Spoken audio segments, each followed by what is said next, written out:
Assalamualaikum warahmatullahi wabarakatuh. Assalamualaikum warahmatullahi wabarakatuh. Apa kabar saudaraku? Mudah-mudahan semuanya dalam keadaan sehat walafiat. Sekarang saya bertamu di rumahnya Mas Irwan, ya, tokoh seni dan budaya. Daerah mana nih, Mas? Ini masuknya wilayah Keranggan, Jatirangga. Jatirangga. Bekasi. Di Bekasi, ya. Nah, kita akan ngobrol-ngobrol tentang seni budaya di Indonesia. Nah, Mas Irwan, saiki iki kan seni budaya tradisi itu ya berkurang lah. Nah, itu regenerasinya gimana, Mas? Ya, ngaten Mas Irwan, Mas Iwan. Memang harus diakui kita mempunyai generasi yang terputus. Artinya terputus begini.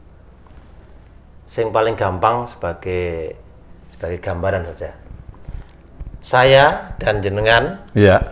basa Jawa seiso. Tidak apa-apa. Nah, Iya, iso. Iya. Ning anak kita belum tentu bisa. Belum tentu bisa. Nah, artinya walaupun satu rumah, tapi karena kemudian mereka hidup di wilayah yang heterogen gitu ya, yang beragam, dan dia banyak di sekolah, akhirnya teman sekolahnya yang paling banyak itu yang mana?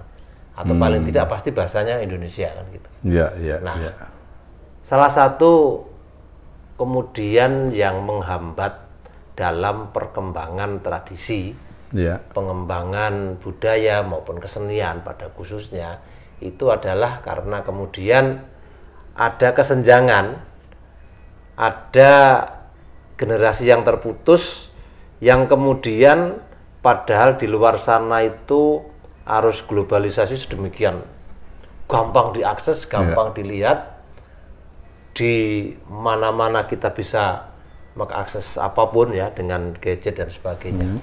Nah, itu kira-kira ada hambatan-hambatan, bukan hambatan lah ya, memang sejatinya seperti itu. Kan tinggal kita bagaimana menyikapi ini agar tetap anak-anak itu ya tetap senang dengan budaya kita, atau bahkan kalau sudah saya katakan ya mereka harus bangga. Nah, cuma kan kendalanya itu jadi banyak hal yang terjadi. Terus Mas Irwan dengan warga lokalnya itu gimana, Mas, strategi untuk Mas?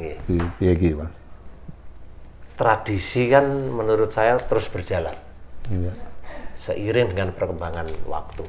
Nah, kalau kemudian kita hanya bisa bernostalgia dengan masa lalu, maka akan ditinggalkan, Mas. Bagi saya perkembangan ini harus kita ikuti juga dengan bagaimana kita menyiapkan generasi ini untuk tetap mencintai dengan cara yang kita persiapkan. Contohnya misalkan media sosial sedemikian luar biasa, orang mampu mengakses siapapun, bahkan anak-anak kecil. Nah, itu juga harus kita manfaatkan sebagai strategi untuk kemudian bisa seiring dalam turut serta media sosial itu ya bicara tentang seni tradisi misalkan. Itu spesifiknya. Kemudian dalam mempersiapkan anak-anak di Swarga Loka, itu yang pertama adalah belajar di Swarga Loka itu kan tidak sekedar belajar skill. Skill itu gampang sebenarnya menurut saya, asal ada kemauan itu bisa. Nah, yang penting adalah bagaimana membuat mereka itu bangga dengan apa yang dilakukan dan dia mencintai. Tidak sekedar kemudian hanya bisa. Kenapa sih saya belajar menari Jawa misalkan? Atau kenapa sih kita belajar tari Betawi? Ada apa? Nah, yang lebih penting lagi adalah bagaimana bersilaturahmi, bersosialisasi dengan interaksi dengan kawan-kawan, dengan orang tua. Itu yang supaya tidak tercabut dari akarnya. Saya misalkan lebih muda dari Mas Iwan. Saya menghormati, bagaimana cara menghormati? Ya tindak tanduk, munomuni, bagaimana itu kita ajarkan secara tidak langsung. Belajar itu juga di Swarga Loka. Jadi belajar budi pekerti juga, budi pekerti, attitude juga. Iya, saya tidak langsung itu. Misalkan begini, setiap kali belajar hari Minggu misalkan di sanggar, itu kan orang-orang tuanya juga banyak yang ikut. Nah, di sana terjadi interaksi antara orang tua dengan orang tua. Kita berdialog, oh anak saya tuh kalau di rumah begini. Si anak juga berinteraksi dengan teman-teman yang lain, dengan kakak-kakaknya, dengan adik-adiknya. Nah, di sana ditekankan bahwa, oh cara menghormati itu secara tidak langsung harus seperti ini nih. Oh cara ngomong yang baik itu seperti ini nih. Dengan gaya bahasa yang kita punya misalkan. Walaupun bahasa Indonesia tidak apa-apa, tapi unggah-ungguh itu tetap terjaga. Nah itu kan sedikit-sedikit, tidak bisa kita kemudian harus langsung gitu ya. Langsung. Nah, semuanya dengan proses.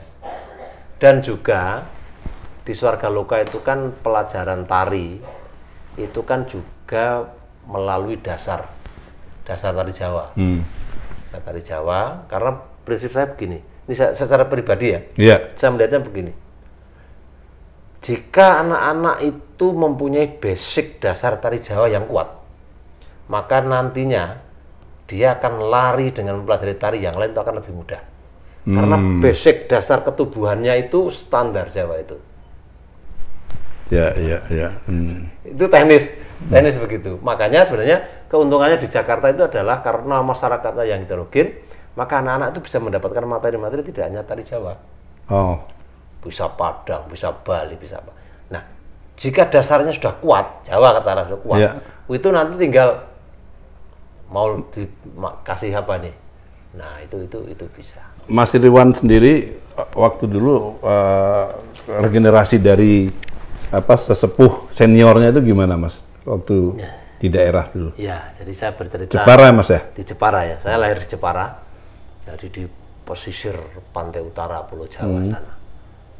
Secara kehidupan kesenian tidak banyak beragam. Waktu saya kecil ya wayang kulit ada. Ludruk malah ada waktu saya kecil itu. Jadi di tempat saya itu ada perusahaan, ada perkebunan karet yang besar. Dan itu dikelola, kalau nggak salah namanya Perkebunan PTP 18 Kebun Balong Kalitelo, saya masih ingat. Nah, yang mengelola itu kebetulan orang-orang Jawa Timur. Nah, maka di sana ada perkumpulan ludruk. Saya masih ingat Ludruk Gondo Utomo. Nah, masih ingat ya. Karena waktu saya sunat itu nanggap ludruk itu. Malah ludruknya lebih maju dibanding ketoprak. Iya, karena ketoprak berdirinya banyak di daerah Pati. Ya, dari Jepara sendiri itu ludruk malah itu. Sama kesenian emprak. Nah, ketika kecil itu memang saya sudah familiar mengenal cerita wayang. Karena saya senang nonton wayang dulu. Nah, begitu lulus SMP, atas saran Mbak Dewi Sulastri, Suryantoro, saya diminta, "Sudah kamu ikut saya sekolah di Solo." Sekolah apa? Sekolah namanya SMKI, Sekolah Menengah Karawitan Indonesia, mengambil jurusan tari. Saya tidak punya basic tari, tidak punya sama sekali. Basic saya malah saya mengenal wayang. Nah, tapi karena Mbak Dewi adalah jurusannya dulu tari, enggak, kamu harus masuk di tari. Akhirnya saya masuk tari. Hingga lulus tahun 92, kemudian saya melanjutkan di STSI, sekarang ISI Solo namanya ya. Dulu namanya Sekolah Tinggi Seni Indonesia, Surakarta.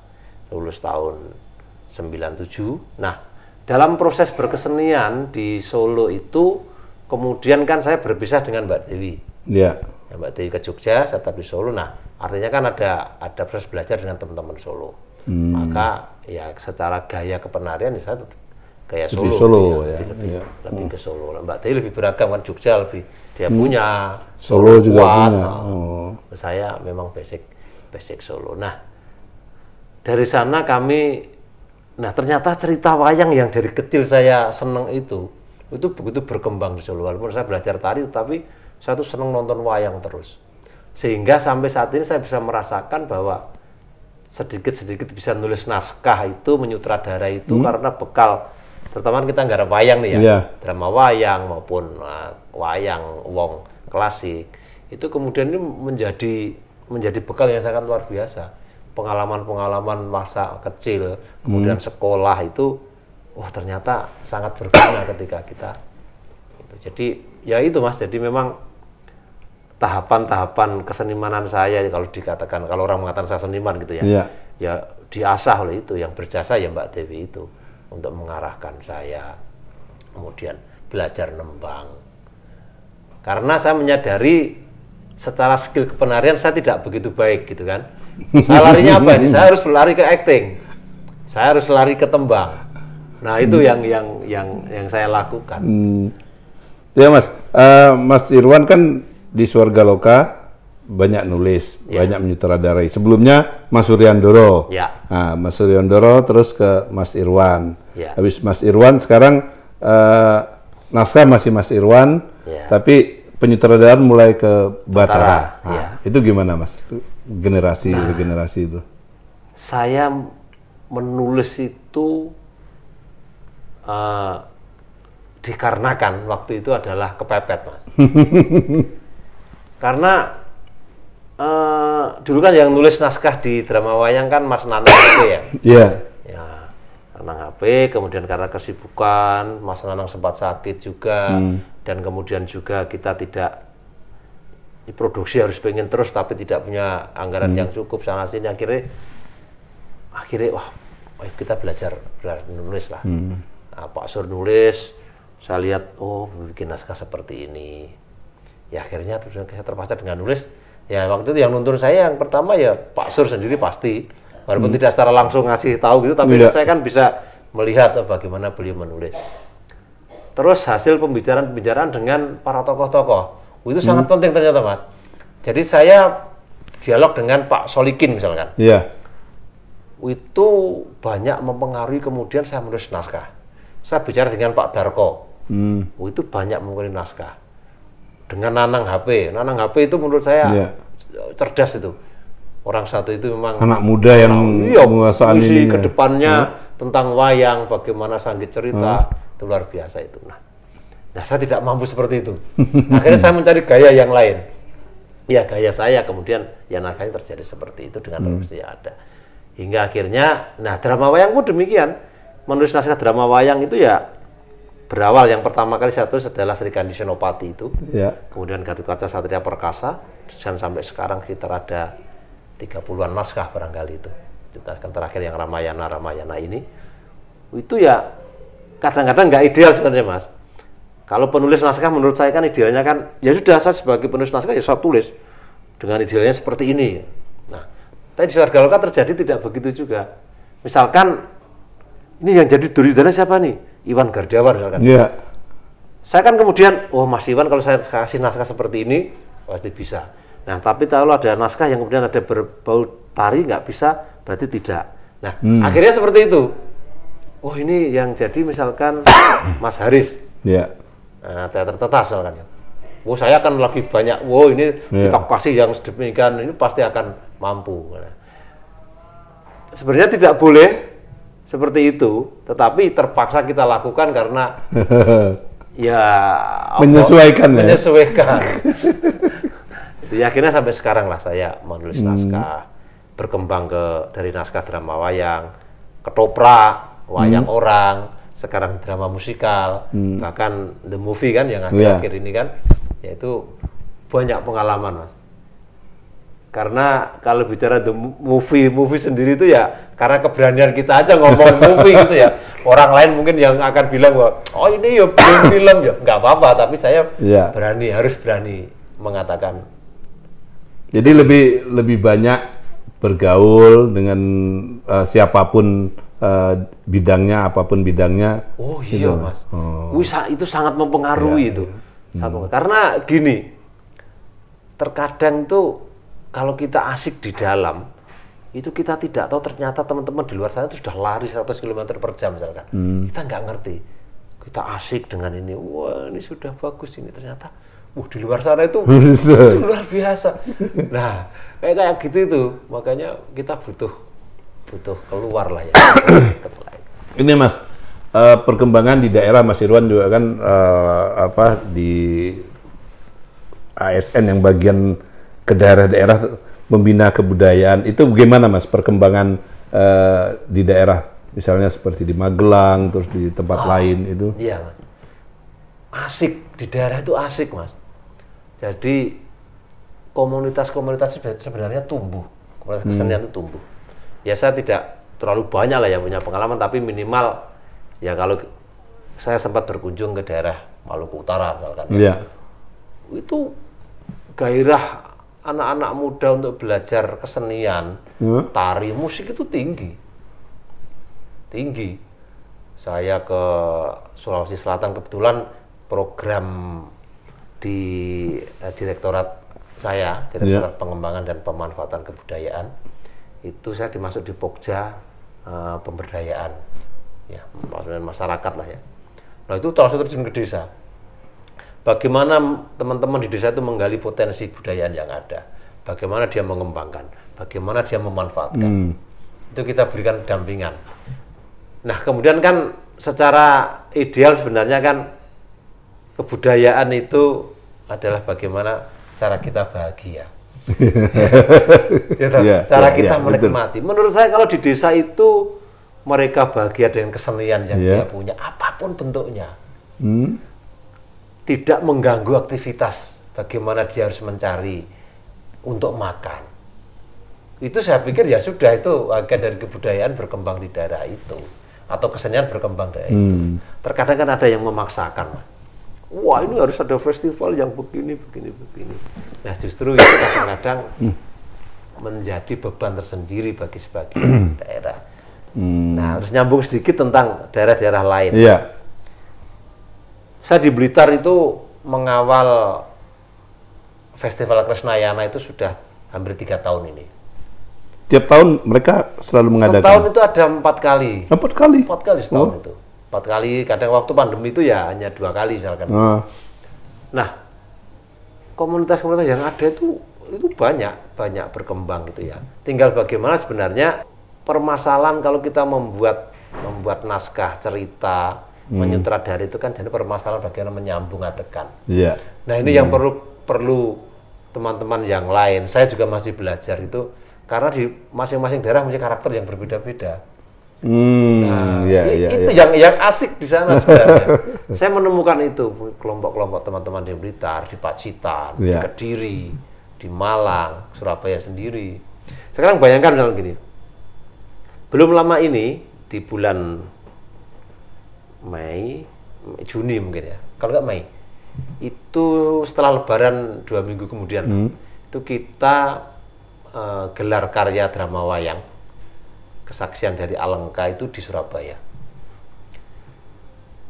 90% pemainnya dari Surabaya. Baik pemusik maupun pemain panggungnya. Ya, mereka latihannya gimana? Nah, itu.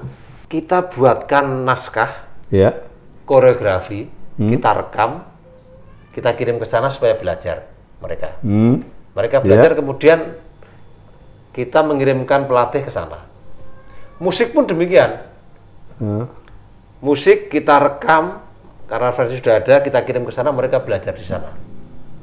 Dengan tekun mereka belajar. Mas Dedek kita datangkan sama Grego ke sana untuk mengawal. Hingga akhirnya kemudian kita bertemu di Surabaya, H-3, untuk kemudian bertemu, berkolaborasi, pentas, dan alhamdulillah berhasil. Keberhasilannya itu bukan apa-apa sebenarnya. Bahwa saya tuh yang paling membanggakan adalah semangat mereka untuk kemudian mewujudkan sebuah karya bersama. Itu yang luar biasa Surabaya. Bisa dicatat ini, saya apresiasi dengan teman-teman Surabaya dan daerah-daerah lain. Jadi contoh seperti ini bisa juga dilakukan di daerah lain ya Mas? Bisa, sangat bisa. Ya dengan tantangan yang berbeda pasti Mas. Dengan tantangan yang berbeda. Ya, ini menyangkut dengan kemarin Mas, pentas Sultan Agung. Drama musikal lah. Drama musikal. Itu kan genrenya, kulturnya daerah Jawa, ya Mataram, ya Jogja, Solo. Apakah bisa juga di daerah lain juga mengangkat kepahlawanan yang lain gitu Mas? Sangat bisa Mas. Sarga Loka itu konsen akar tradisi harus kuat. Akar tradisi yang digarap kekinian. Nah, kekinian itu kan bisa kemudian daur ulang dari tradisi yang kemudian kan bisa saja. Atau bagaimana ide itu ditangkap ketika kita melihat keanekaragaman tari yang ada, keanekaragaman musik yang kita punya. Itu sangat bisa, Mas. Misalkan nih kita misalkan di Sulawesi Selatan kita akan menggarap pahlawan Sultan Hasanuddin misalkan, misalkan begitu. Ya kita harus memanfaatkan koreografi yang ada di Sulawesi Selatan. Itu sangat bisa. Nah, Swarga Loka konsen di sana bahwa karya-karya yang ditampilkan adalah karya-karya yang berakar tradisi, tetapi secara kemasan adalah kekinian. Karena tidak bisa dipungkiri bahwa kalau kita terlena dengan masa lalu saja, kemudian hanya kepengin bernostalgia, itu ya anak-anak kita tidak akan mampu untuk turut serta. Jadi daerah manapun bisa mengangkat cerita kepahlawanannya, dibuat drama musikal dengan konsep kekinian. Gitu. Iya. Dan memang saya pikir harus ke sana arahnya, Pak. Tradisi tidak terlupakan sebagai spirit.